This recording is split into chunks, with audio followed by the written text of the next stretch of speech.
Добрый день, меня зовут Илья Костенко, служу в православной церкви, и я художник из Латвии. Я хотел бы рассказать, как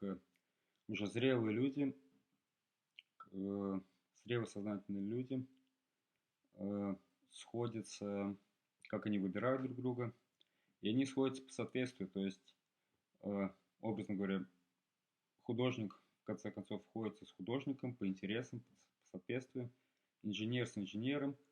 э, находят друг друга где-то на индустриальных объектах, или футболист с футболистом, они тоже вот могут быть как бы с разных мест, с разных компаний, с разных э, школ, как бы с разных семей, и они сходятся на футбольной площадке, и также, образно говоря,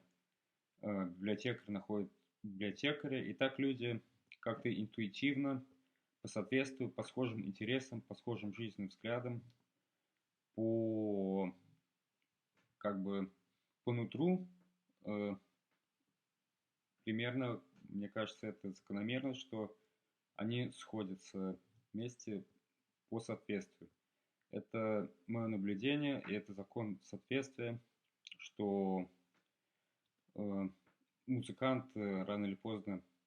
сходится с музыкантом, и ему с ним как бы интересно и хорошо.